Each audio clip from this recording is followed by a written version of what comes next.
Qui veut commencer sur les avantages? Peut-être Olivier, pour nous parler des avantages des solutions cloud européennes? Oui. Oui, par exemple. Ah, allons-y. Alors c'est quoi? Passer par une solution cloud européenne, c'est quoi l'avantage? Garantie de sécurité, souveraineté. On a parlé d'autonomie tout à l'heure. On sait que maintenant, l'or noir pour les clients, c'est la donnée et c'est la protection de ces données. Passer par des solutions souveraines, qualifiées Secnum Cloud et la garantie, effectivement, que vos données ne seront pas exposées. C'est également la garantie que vos données ne seront pas exploitées. On a un certain nombre de compétiteurs, on va dire hyperscalers, qui ne se privent pas de pseudonymiser les données, mais de les réentraîner derrière, et puis peut-être demain de lancer un service concurrent à votre propre activité. Le fait de passer par des solutions souveraines ou qualifiées garantit, je pense, Et quelles sont les raisons que l'on vous donne? Je vais prendre l'exemple de OVH Cloud. Les raisons qu'on vous donne quand on vous choisit pas. Est-ce que c'est le côté je voudrais plus de services que vous ne pouvez pas offrir, enfin de couches logicielles au-dessus que vous ne pouvez pas offrir? Est-ce que c'est j'ai des filiales à travers le monde et j'aurais voulu une présence partout? Voilà, c'est quoi les raisons que l'on vous donne en général? C'est ça. Alors peut-être une raison pas politiquement correcte, mais quand on est DSI dans une ETI ou une grande société, c'est toujours plus simple de dire j'ai pris le leader du marché, en l'occurrence un hyperscaler américain. Si ça ne fonctionne pas, on ne me le reprochera pas. Si j'ai fait un choix c'est ce qu'ils font depuis des années. C'était ce qu'ils font depuis des années. Ça, c'est voilà. Peut-être pas très politique, mais c'est une réalité. Oui. La notion des features, on l'entend régulièrement. Maintenant, ce qu'il faut savoir, c'est que 80% du business des hyperscalers, il est fait sur du compute et du storage. Et je pense que ce soit Outscale, Cloud Temple, enfin l'ensemble de mes confrères et OVH Cloud, on a aujourd'hui ces features qui sont disponibles dans nos catalogues de services. Donc on n'a pas à rougir des Américains. Après, c'est certain qu'ils ont un catalogue qui est long comme le bras, qui est pas très souvent utilisé par les clients, mais c'est effectivement le premier argument qu'on entend, c'est autour de la feature. Benjamin, et puis après je pour la question de Nicolas. Oui, des observations assez similaires. Ce qu'on voit avec nos clients, la particularité, j'en parlais un petit peu tout à l'heure, c'est que chez Outscale, on essaie d'éviter un peu ce qu'on appelle le feature creep, c'est la capacité à aller chercher énormément de features dans les coins, alors qu'en réalité, le ROI, c'est-à-dire le coût de développement R&D versus le revenu que ça va générer, il n'est pas forcément facile à trouver. Et très souvent, on se rend compte que, on va dire, des aspects technologiques qui ont l'air relativement simples du point de vue du client sont en général pas forcément simples à mettre en œuvre, d'une part à l'échelle, c'est-à-dire que nous, quand on construit quelque chose, on est une industrie, et de l'autre côté, de le rendre conforme. On parlait tout à l'heure des référentiels Secnum Cloud qui sont quand même pas forcément simples. Là, vous envoyez 3 sur scène, donc ça a l'air beaucoup, mais en réalité, on n'est pas très nombreux, donc il y a aussi une raison à ça. Et c'est une raison pour laquelle je n'ai pas vérifié avec nos équipes commerciales avant de venir, mais je suis après quasiment sûr que dans tous les clients qu'Outscale a, tous nos clients sont par ailleurs clients d'un de nos partenaires. J'en ai cité quelques-uns qui étaient là. Scalingo est passé. On travaille avec Clerop, on travaille avec Alonia, avec Mistral. Outscale, on a l'habitude de travailler en groupe justement parce qu'on pense que c'est aussi ça qui va aller chercher de la valeur. Il y a des spécialistes qui existent sur certaines verticales métiers. Allons le chercher, allons travailler avec eux plutôt que de vouloir rentrer en compétition avec eux à des coûts et des revenus qui ne sont pas forcément adéquats. Nicolas, il y a aussi quelque chose qui est passé sur les derniers mois. On a plusieurs des hyperscalers connus qui ont augmenté considérablement leurs tarifs. Est-ce que ça a apporté, ça a été une petite bouffée d'oxygène ou pas? Je les remercie. Oui. Ce que je voulais dire, c'est qu'effectivement, on a un système qui est tout à fait différent. Les hyperscalers ont des offres intégrées. AWS, c'est plus de 800 services. Nous, notre conviction, vous voyez, on est les 3 clouders de confiance actuels, et puis il y en aura d'autres dans les mois qui arrivent, c'est cette conviction que la force de notre offre, elle est dans l'écosystème. On vient de l'évoquer plusieurs fois. Tous les acteurs qui sont ici ou qu'on vient d'évoquer, c'est notre force, c'est cette capacité à co-construire ensemble. Je dirais même qu'on peut travailler ensemble avec OVH et Outscale et les autres. Et ça, c'est très important. Et on peut travailler avec tous les acteurs Lighton Club qu'on a vus. Ils sont avec nous tous aussi. Et ça, c'est une force. Les hyperscalers qui augmentent leur prix, je les en remercie. Ce qui se passe au niveau géopolitique, je les remercie. L'arrivée de M. Trump, je le remercie. Je n'ai pas voté pour lui, mais je me demande si je n'aurais pas pu le faire, vu les impacts que ça va avoir sur le business, je l'espère en tout cas. Donc oui, on a cette carte à jouer de la valeur de notre offre, qui est co-construite avec nos clients, qui est co-construite avec l'écosystème. On n'a absolument pas à rougir de la taille qu'on pourrait avoir par rapport aux investissements. Les histoires de David contre Goliath, on en a fait des romans. Et le David, il y a plusieurs David chez nous, et ils sont de la même force et ils vont remporter le combat vis-à-vis des Goliaths qu'on est en train d'évoquer. Mais au-delà du débat de lutte contre Goliath, ce que je voudrais dire surtout, c'est que le débat est plus subtil. Est-ce qu'on peut se départir des solutions américaines sur le socle du numérique dans le monde? Non. Donc le sujet est de trouver avec subtilité comment on travaille avec eux, c'est ce qu'on fait chez la plupart des clouders, comment on construit de la valeur pour le client avec cette hybridité, un terme un peu abscon, mais c'est quand même ça le sujet, hybridité à tous les niveaux, même pour l'IA. Et la subtilité et l'intelligence collective que nous avons doit être mise au profit de cette hybridité avec les hyperscalers et tout cet écosystème américain qui nous aide parfois avec certaines injonctions comme tu l'as évoqué. Jérôme, tu as vécu pas mal d'années aux États-Unis, monté toute la partie Scality aux États-Unis. Justement, est-ce que tu penses que là, il y a une fenêtre de tir en ce moment pour les Européens, sachant que, alors pour ceux qui n'étaient pas là ce matin, il y avait un débat très intéressant qui s'est fait des startups qui disent on ne fait jamais appel à nous, on est trop petits, des grands comptes, et des grands comptes de leur dire attendez, moi je m'appelle L'Oréal, 80% de mon business il est à l'international, si vous ne pouvez pas m'accompagner à l'international, je ne passe pas par vous. Voilà, est-ce que ça peut se jouer aussi ça? Déjà, je vais vous dire, venez voir Scality, on fait 80% de notre business à l'international, ouais. On peut vous accompagner à l'international, juste pour clarifier ce point-là. Maintenant, je pense qu'entre l'Europe et les États-Unis, on voit bien qu'il y a une guerre commerciale. C'est nos alliés, on les aime beaucoup, ils nous aiment beaucoup, mais en même temps, on voit bien au quotidien qu'il y a une guerre commerciale. Il faut agir en fonction de cette donnée-là. On parle beaucoup de souveraineté, on parle beaucoup d'autonomie stratégique. Moi, j'ai envie de mettre les pieds dans le plat, alors de façon peut-être un peu différente de votre interlocuteur d'Orange ce matin, et dire, pour moi, il n'y a pas de possibilité de souveraineté et donc d'autonomie stratégique s'il n'y a pas de patriotisme, en fait. C'est-à-dire que si les acheteurs européens, qu'ils soient publics ou privés, ne font pas attention à acheter plus auprès d'acteurs européens, quand ces acteurs sont au niveau, évidemment, il ne s'agit pas de perdre en compétitivité, et ça c'est vrai autant pour une entreprise que pour un service de l'État, on ne veut pas affaiblir les services de l'État. Donc il faut des entreprises européennes qui soient au niveau, et il y en a beaucoup, mais il faut aussi des acheteurs qui, plutôt que d'aller acheter auprès d'un monopole américain ou d'un hyperscaler américain, va se poser la question, qu'est-ce que je vais aller prendre chez un hyperscaler américain et qu'est-ce que je peux aller prendre chez des fournisseurs européens? Et encore une fois, il y a beaucoup de choix. Mais pour moi, ça part au départ d'une volonté patriotique, volonté que je vois au quotidien dans beaucoup d'autres pays, à commencer par les États-Unis, mais pas seulement. Je me promène beaucoup dans le monde parce que je vais voir nos clients. On voit ça en Arabie Saoudite, on voit ça au Japon, on voit ça même en Allemagne, on voit ça en Corée du Sud.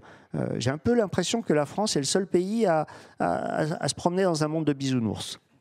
Mathieu, sur ce sujet-là? En fait, ce qui est intéressant, c'est... Bravo quand même pour la... Non, ce qui est intéressant, c'est qu'effectivement, nous, on a de plus en plus de demandes de bénéficiaires qui nous demandent comment on peut faire pour sortir du cadenas constructeur dans lequel on est tanké. C'est un peu comme dans le secteur privé. Il y a beaucoup aujourd'hui de clients, de bénéficiaires et de clients, bénéficiaires c'est plus pour le secteur public, mais qui sont sur un seul cloud provider et qui cherchent à en sortir. Parce que augmentation politique de tarifs, je suis tanké dans une négociation dure avec un clouder américain, par exemple, et je cherche à revenir sur quelque chose de plus souverain, voire même français, voire même, on remet le sujet de fond qui peut être lié à la souveraineté. Est-ce qu'on peut faire du souverain avec du logiciel propriétaire ? Est-ce que le sujet de fond, c'est pas aussi, on en profite pour faire de l'open source, voire même de trouver des acteurs américains qui, en fait, inconsciemment, sont dit, tiens, on va naître dans l'open source, je pense à certains grands moteurs de recherche que tout le monde utilise, et qui, eux, proposent des outils pour enlever des SQL serveurs, les mettre en open source, donc peut-être utiliser à profit les logiciels ou les clouders américains pour après revenir en France. J'étais assez d'accord avec le point de vue tout à l'heure que vous aviez tous les deux, aussi bien OVH que Cloud Temple. C'est vrai qu'effectivement, dans ce marché-là, il ne faut pas non plus qu'on soit, de manière privée et publique, bien entendu, toujours à chaque fois, mais il ne faut pas qu'on soit tanké sur un seul et même acteur. utiliser les différents acteurs, des différents vecteurs qu'on a à notre disposition, ça va nous permettre de transformer le pays d'une manière globale. C'est aujourd'hui Laurent et François, justement, par rapport à des grands acteurs, c'est la carte que vous jouez, justement? Aujourd'hui, je rejoins mes collègues sur l'importance de l'indépendance économique et technologique. C'est-à-dire qu'aujourd'hui, on se doit, pour les entreprises ou pour nos clients institutionnels, d'être indépendants de problématiques extérieures, que ce soit aux États-Unis, en Chine, du matériel. Et c'est vrai qu'il faut produire des efforts, en tout cas côté Terra Alpha, pour choisir des équipementiers, du matériel qui va nous permettre d'être bon, en fait, parce que la souveraineté, c'est très important pour beaucoup de personnes, mais il ne faut pas oublier d'être bon dans ce qu'on fait. C'est-à-dire que faut avoir un cloud avec de la fonctionnalité, il faut avoir un cloud rapide, et nous, on doit fournir des routes rapides avec des latences faibles pour être performant et être bon sur le marché. Oui, je vais me permettre de répondre. J'ai entendu open source, donc tout de suite ça a tilté pour moi, merci. Je suis pas totalement du même avis. Alors attention, moi c'est une petite société, hein, je peux pas me comparer à un Cloud Temple ou à un OVH, mais nous on a vraiment fait le parti d'écarter toute solution propriétaire, d'une part, mais également toute solution d'open source propriétaire, commerciale. J'entends cela par exemple à Red Hat. C'était très facile d'équiper nos serveurs avec du Red Hat. On a fait le choix de n'utiliser que de l'open source, mais sur toutes les couches. C'est-à-dire que chez nous, vous n'allez pas trouver une seule appliance dans laquelle il y a un logiciel qui est embarqué qui fait ci ou ça. Les firewalls, c'est pareil, c'est que de la couche logicielle et c'est que de l'open source. Et du coup, je ne vois pas d'obligation en fait d'aller collaborer entre guillemets avec ces hyperscalers américains. On est tout à fait capable de le faire. C'est juste une question de technologie. Hein. Le point qui aujourd'hui pose encore problème, mais je dois vous avouer que pour nous c'est une épine dans le pied, c'est la partie hardware. Open hardware, malheureusement, on ne trouve pas. Donc on n'arrive pas à avoir une solution qui soit 100% estampillée, souveraine, à la fois géographiquement, mais également numériquement. Voilà, c'est le seul point qui pose problème. Nous, on a recherché. Il existe des choses, mais les coûts d'entrée sont absolument phénoménaux. Et on ne peut absolument pas refacturer ça à un client, c'est pas possible. Et pourtant, si on avait su la première collaboration de NVIDIA, c'était avec Thomson dans les années 70, quelque chose comme ça. Donc ça aurait été, si on avait su prendre ce filon. Didier, justement, ton avis sur la souveraineté? En fait, quand j'entends toutes les interrogations, j'entends en fait il faut apporter des réponses directement opérationnelles et je pense que là, Deloitte peut vous aider. Je vais rebondir avec mes gros sabots, mais en gros, alors nous, pour répondre à ça, c'est qu'on a mis en place un framework mondial en fait, parce que d'abord la souveraineté, elle est pays par pays. Il faut la prendre pays par pays, mais il y a, comme je disais, t'entends quelqu'un tout à l'heure, il y a des groupes internationaux qui se préoccupent quand ils ont effectivement des particularités françaises, allemandes, suédoises, en fait, et ainsi de suite. Donc nous, on a développé un framework en fait qui permet de faire une analyse de gap en fait dans l'entreprise. C'est ce qu'on appelle une maturité de la souveraineté technique opérationnelle pour permettre d'évaluer l'effort à faire. Et l'effort, il n'est pas que technologique, si je puis me permettre. Parce qu'installer de la souveraineté numérique dans les grands programmes que l'on mène, en fait, ou les programmes tout court, on s'aperçoit qu'il y a des impacts sur l'évolution des compétences, sur effectivement la révision totale de l'operating model de la DSI, par exemple, ou sur le fait de standardiser. On a beaucoup de demandes en fait, par rapport à l'installation d'un cloud souverain dans le cadre d'une stratégie d'hybridation en fait, dont tu parlais, de moderniser, automatiser les chaînes de delivery, IT, tout ce qui est CI/CD, tout ce qui est le développement du DevSecOps. Et effectivement, de ce point de vue-là, ça part. Parce que tout cet effort-là, il faut appeler un chat quand même. Faire de la souveraineté, ça a un coût. En contrôle locaux, nous, on constate c'est 16% de coûts supplémentaires sur une transformation. Mais ce n'est pas grave, hein, c'est le choix du client stratégique que pour garantir sa réputation et pour être en confiance vis-à-vis de ses clients et de son écosystème, il est prêt à le financer. Par contre, le Secnum Cloud, effectivement, a des cadres un peu plus complexes, comme on le disait, mais qui sont utiles dans des structures et des organisations qui imposent effectivement la mise en application de ces cadres normatifs, c'est plus de 20%. Mais c'est une réalité et en tout cas, effectivement, il faut s'y préoccuper et là, il faut effectivement faire cette analyse en préalable. Romain, comment on peut se démarquer justement quand on est plus petit des Lota Cloud? Grâce à la souveraineté, tout simplement. En fait, c'est même aujourd'hui une des raisons pour lesquelles on existe encore, parce qu'on est une start-up, donc vous savez, nous, au bout de 3 ans, c'est ciao. Donc là, ça fait 7 ans maintenant qu'on travaille sur cette thématique. Et le fait d'avoir pu pousser les portes de grands groupes, déjà c'est une fierté personnelle. Mais c'est surtout de savoir qu'ils ont fait ce choix parce qu'on était français, parce qu'on a aussi une offre de services française, donc hébergée en France. Sur quel type de service, par exemple, ils vous ont choisi? Sur la visualisation de données, sur de l'hébergement de données, enfin, c'est des données stratégiques aujourd'hui, les données cloud, c'est de plus en plus présent dans toutes les entreprises. Donc c'est vraiment sur cette dimension de, voilà, j'ai une plateforme qui est française, avec un support français en face, il faut le dire aussi, c'est important de pouvoir avoir un interlocuteur qui vous comprenne. Et puis plus les solutions sont spécifiques, plus dans chaque pays on va avoir des méthodologies différentes. Nous on travaille sur l'aspect financier. L'aspect financier en France, on le sait tous, c'est pas le même qu'ailleurs. Et c'est super important, je pense, pour les entreprises aujourd'hui que les éditeurs comprennent quels sont les enjeux et comment les solutions doivent être pour que ça fonctionne bien. S'il y a des questions dans la salle, n'hésitez pas à vous manifester ou à la préparer. Je ferai un autre petit tour dans un instant. Il y en a une? Je n'ai pas vu. Ah oui. Pardon.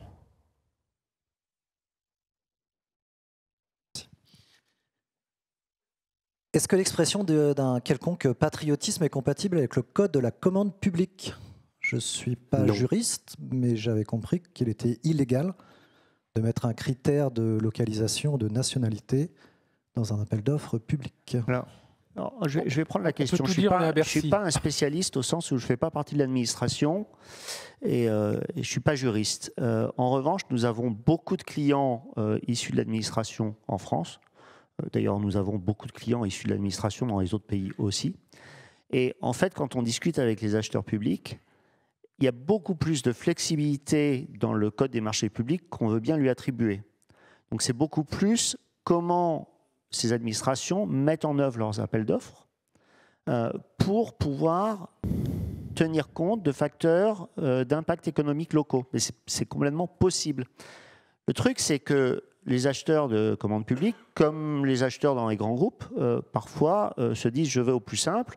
Et le plus simple, c'est je regarde qui est le leader de marché et personne ne va me reprocher d'avoir commandé au leader de marché. Je demande à ce leader de marché d'être le moins-disant. Et puis voilà, j'ai comme ça aucun risque. Mais en réalité, ce n'est pas un problème de code des marchés publics. Le code des marchés publics français le permet tout à fait. En fonction du volume. C'est-à-dire qu'on peut faire appel du commerce de proximité sur un appel d'offres, mais dès qu'on rentre sur certains volumes, on rentre dans le cadre des appels d'offres européens, et auquel cas on n'a pas le droit de faire ce type de discrimination en théorie. Et est-ce que là, justement, il n'y a pas quelque chose à changer au niveau ce matin, je prenais l'exemple, alors c'est un niveau local, c'est un tout autre domaine, puisque on a vu la rénovation de Notre-Dame. Vous avez vu là les appels d'offres, marché public, tout ça. Alors là, c'est passé long au-dessus, il fallait aller vite, ils ont demandé aux entreprises de s'allier. Enfin voilà, il y a beaucoup de choses à regarder où on a un peu bousculé tout ça. Est-ce qu'il ne faudrait pas un jour prendre ça en main et bâtir Notre-Dame du cloud, quoi?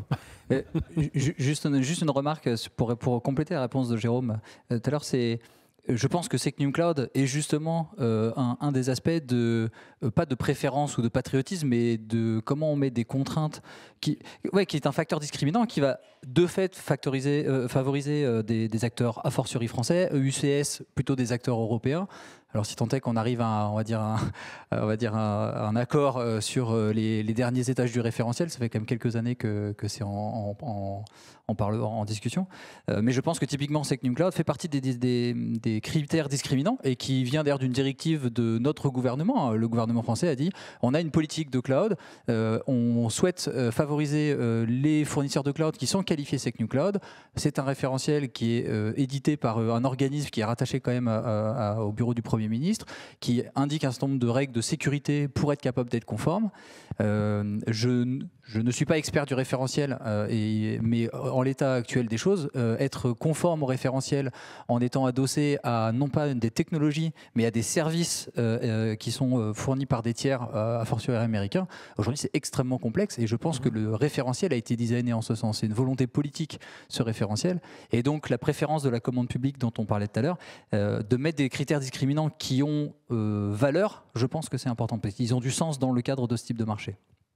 Mathieu, Didier, puis juste une remarque, je partage complètement le point de vue. Je pense qu'il y a un cadre normatif qui va permettre d'aider, mais n'empêche que il faut une vraie doctrine en fait. Quand on travaille effectivement sur les enjeux du cloud, même dans les entreprises, la commande publique, elle évolue, et c'est une bonne nouvelle, mais la commande privée, elle évolue tout aussi vite, notamment sur l'applicabilité du Secnum Cloud. Donc ça, c'est plutôt une bonne nouvelle pour effectivement l'Europe et la France. Il y a une forme de responsabilité après à mettre en place en fait, puisque je pense que ça c'est important. Mais quand on regarde nous l'évolution, c'est vrai qu'aujourd'hui l'évolution du cloud public dans la demande des entreprises, alors on va dire public et alors plutôt privé, en fait, elle est en croissance discontinue. On est aujourd'hui en 2026, on arrivera à une moyenne de ce qu'on appelle le cloud adoption rate, l'adoption du cloud public, à peu près à près de 50%. Mais 80% de la demande provient encore des hyperscalers américains, dont les forecasts d'achat vont augmenter de 174%. Donc ça veut dire, face aux tensions géopolitiques, effectivement, dont on parlait tout à l'heure, et économiques, je pense qu'il y a une vraie responsabilité. Parce que je pense que j'ai entendu tout à l'heure, c'est pas qu'une problématique française. Hein. On dit que nous, on se flagelle, là, on est en train de se dire, ouais, on a fait le Secnum Cloud, ouais, c'est qu'une problématique, on aime bien se faire mal.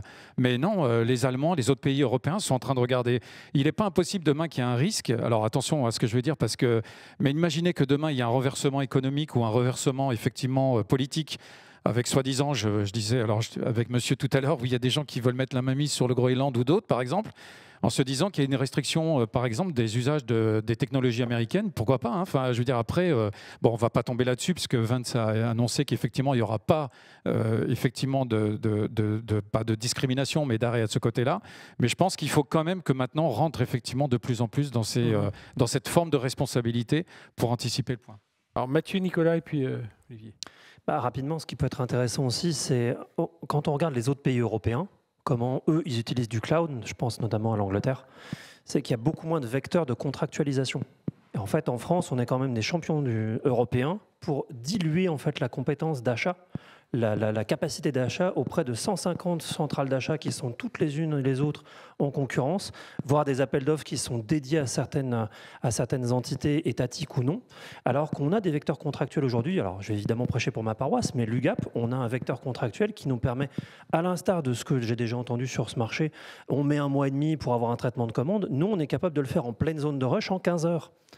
Donc, dès qu'on automatise et qu'on apporte de l'ingénierie avec des ingénieurs commerciaux qui vont vraiment travailler, donc nous, on n'est pas forcément une grosse entreprise, on n'a pas vocation à être 4000 ou autre, on préfère être une entreprise encore à taille humaine, on est une centaine de personnes en France, mais on a vraiment mis de l'intelligence collectivement avec un titulaire en groupement qui apporte une plateforme qui peut industrialiser et donner de la capacité au marché à gérer beaucoup de commandes en parallèle.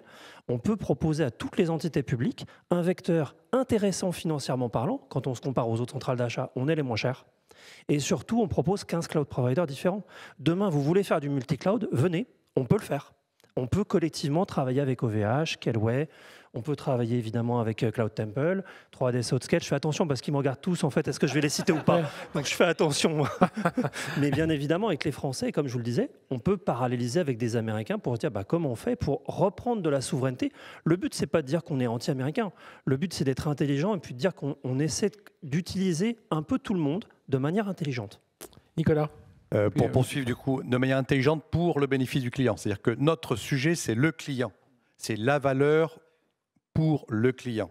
Dans cet objectif-là, nous avons toutes les capacités pour apporter cette valeur-là dans notre écosystème français et européen. Et je pense que ce ne serait pas une bonne chose de faire le Notre-Dame du cloud, parce que ça serait démontrer qu'on a besoin de ce privilège, et le terme est bien choisi, excusez-moi de m'envoyer des fleurs personnellement, parce qu'on n'a pas besoin de privilèges. On a toutes les qualités pour montrer sur le terrain de la valeur qu'on apporte aux clients qu'on a autant de qualités que tous les acteurs mondiaux, américains ou asiatiques. Ce qui manque un petit peu dans le monde actuellement au niveau numérique, dans lequel on vit une forme de guérilla ou même de guerre. La cybersécurité est une réalité. Où les propos qu'on entend ces derniers temps, c'est des véritables attaques. Il manque un peu une police du numérique. On a l'ONU, on a l'ITU, on a des organismes qui sont chargés de ça au niveau mondial pour garder la paix, pour arbitrer. Il manque une police du numérique et certaines déviances qu'on peut entendre ou qu'on peut vivre mériteraient certains éléments de police numérique dans une dimension d'urgence. On n'a pas le temps de gérer la mise en place de régulations, de lois. Il faut le faire. Ça fait partie de notre schéma de fonctionnement démocratique en Europe. Mais on a une urgence à traiter. On a une urgence à répondre aux injonctions de certains politiques étrangers, de certaines incises. Tu parlais tout à l'heure des coûts, de l'augmentation des coûts. Il doit y avoir quelque chose qui n'existe pas aujourd'hui. C'est une police du numérique au niveau mondial. Et ça nous aiderait beaucoup. Olivier. Je voulais juste rebondir un petit peu, si on prend un peu l'historique, comment on grossit les hyperscalers. Essentiellement drivés par la demande interne, les commandes du Pentagone, etc. Ouais. Ils ont un marché colossal. Les Chinois, même chose. Les Alibaba, ils sont tellement nombreux qu'au final, ça scale très facilement. On ne peut pas raisonner juste au niveau France. C'est les appels d'offres publics français, très bien. Mais moi j'ai un exemple, c'était pendant la crise Covid, où les 27, pour une fois, ont réussi à se mettre d'accord et commander des vaccins en commun. Quelque part, si on veut faire émerger ces souverainetés européennes, hein, pas uniquement françaises, mais européennes, il faut que l'Europe soit en capacité de passer des appels d'offres qui soient globaux et qui nous permettent d'avoir une échelle et une taille qui soient comparables à ce qu'on peut trouver en Asie ou aux États-Unis. Je pense que c'est très important. Jérôme, est-ce qu'il n'y a pas aussi à ce que les entreprises comprennent un peu ce que c'est que la souveraineté, l'autonomie stratégique et tout ça? Parce que souvent, je pense qu'on entend souvent parler de souveraineté sans trop savoir, si on a une idée, mais qui ne correspond pas à celle de la solution technique ou logicielle. On le saura s'ils ferment le robinet un jour. Ouais. Moi, je trouve que à nous écouter, là, on parle beaucoup des moyens de comment obtenir une souveraineté technologique. On ne parle pas assez de l'ambition et de la volonté. Et je pense que ça part avant tout de la volonté. Il faut que, pour qu'il y ait une souveraineté, il faut qu'il y ait une certaine forme de patriotisme. Je me souviens, quand je suis arrivé aux États-Unis, j'ai vu des drapeaux américains sur toutes les pelouses. Au début, ça m'a fait rire. Mais en fait, après, j'ai réalisé que ça correspondait à un vrai état d'esprit, à un vrai comportement, et que ça se traduit dans le business au jour le jour. Donc, je pense qu'on prouve ici, là, tous ensemble, qu'il y a les moyens. Il y a en Europe les entreprises qui peuvent produire de la technologie, du numérique, du cloud, en volume, en multi-pays. Ok, maintenant, est-ce que les donneurs d'ordre, qu'ils soient publics ou privés, ont une volonté de pousser ça? Les drapeaux derrière moi. Enfin, au moins cette façade. Je voudrais rebondir. Il y a quand même une complexité. Le chemin n'est pas facile. Alors, bien sûr qu'on est des experts du sujet, donc on en a parcouru des chemins différents. Mais quand on est donneur d'ordre et le cheminement individuel des managers du numérique face à ces choix, le chemin est compliqué et de plus en plus complexe. Il y a des équations économiques, des équations de transformation organisationnelle, humaine, technologique, une variété, une complexité. Et lui, le décideur, il a un objectif, répondre à ce que lui demande son patron, son ministre, son directeur. Et ça, le chemin, il doit être accompagné par nous, par l'écosystème, et ça doit être une réalité. Et la DINUM, Vincent Coudrin était là, je ne sais pas s'il est là cet après-midi, c'est un de ses dadas, ça a été aussi le mien pendant des années dans les ministères.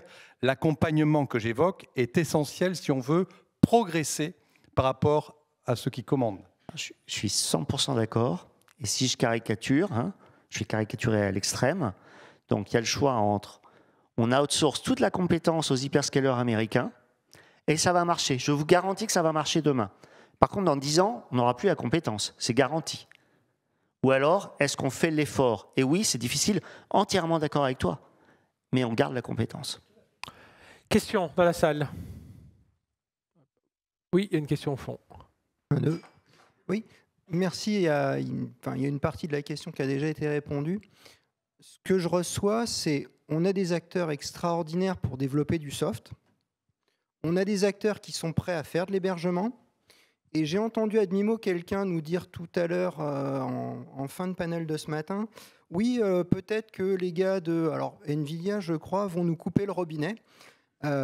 Les semi-conducteurs, en fait, c'est à la rencontre de tout ça. Le processing, ça croît d'une manière exponentielle.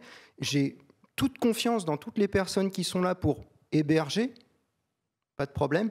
On a des acteurs extraordinaires pour le développement, pour l'intégration, pour l'ingénierie, pour le soft.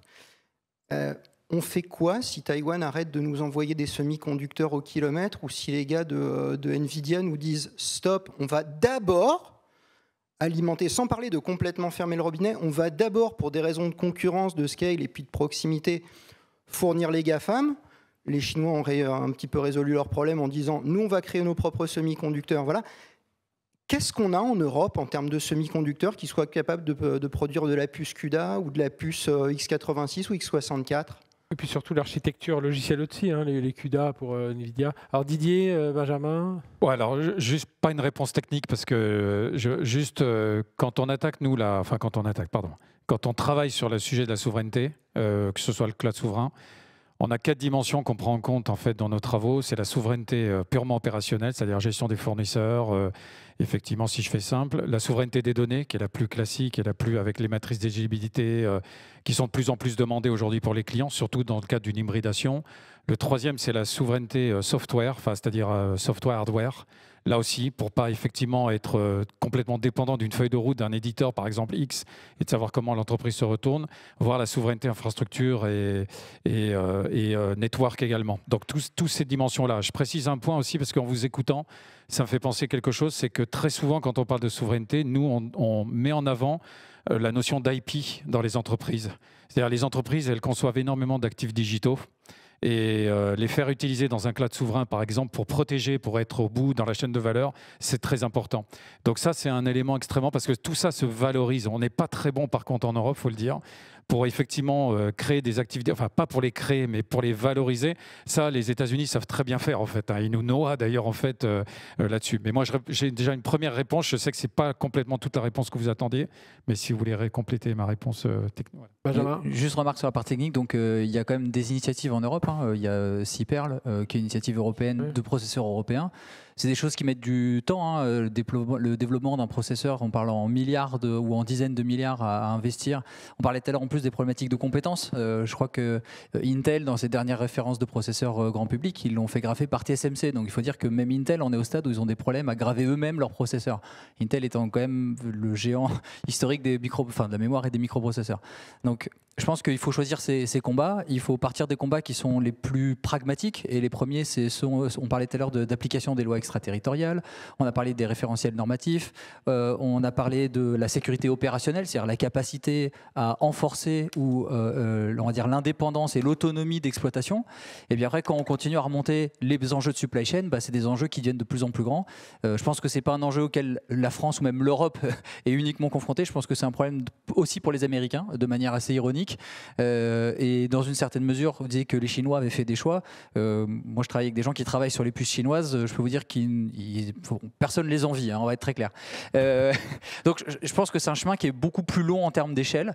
Ça demande des volontés politiques, beaucoup de capitaux et du savoir-faire. Et la problématique aussi, c'est... moi, je vois dans nos métiers, je pense que Cloud Temple et OVH, on a de plus en plus de mal à trouver des gens dont la compétence, c'est de faire notre métier à nous. Alors imaginez faire les métiers, entre guillemets, des couches encore plus basses.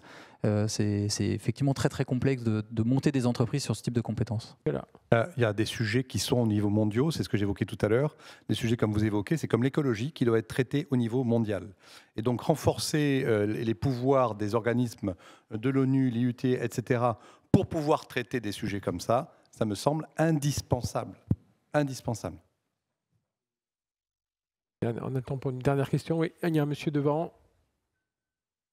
Là, au 3e rang. Hop, levez la main, on arrive. Bonjour, merci. Je vais essayer de prendre un contrepoint d'un de vos arguments. Vous avez dit, imaginez un directeur du numérique qui est convaincu des capacités technologiques européennes. Je vais faire le contraire.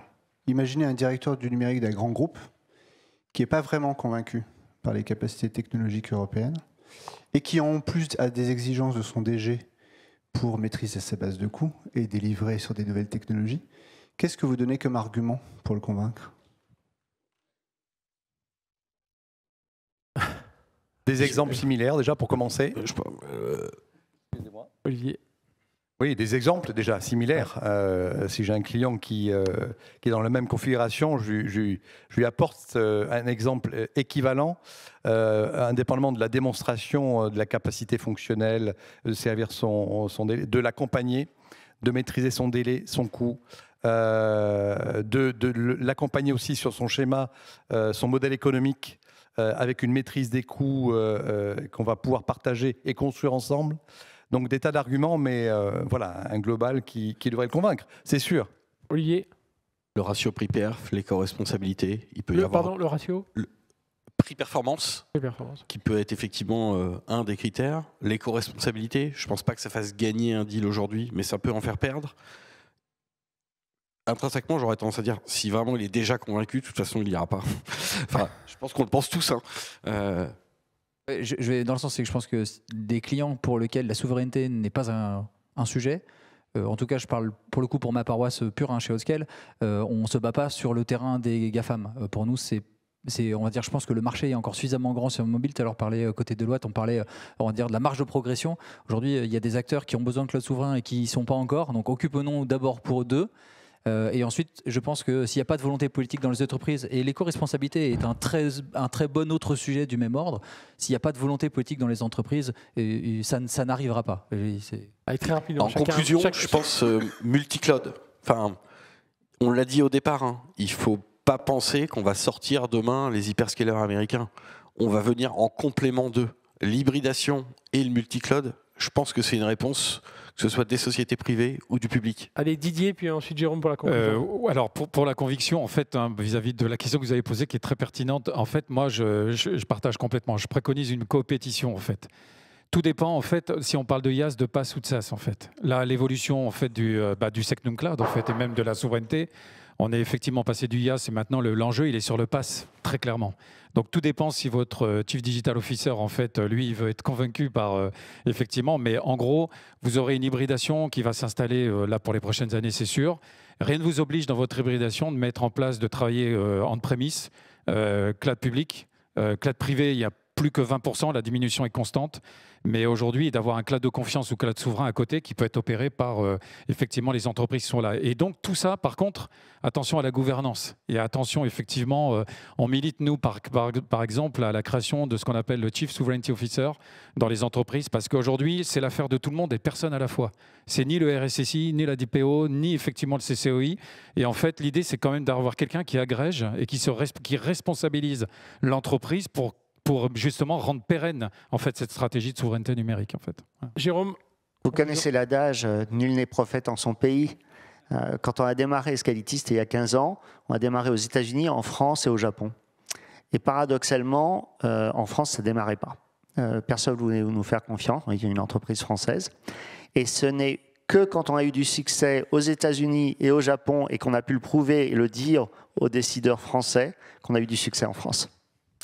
Eh bien, on peut remercier nos intervenants. Merci à vous d'avoir joué le jeu. Voilà, je vous invite à regagner la salle.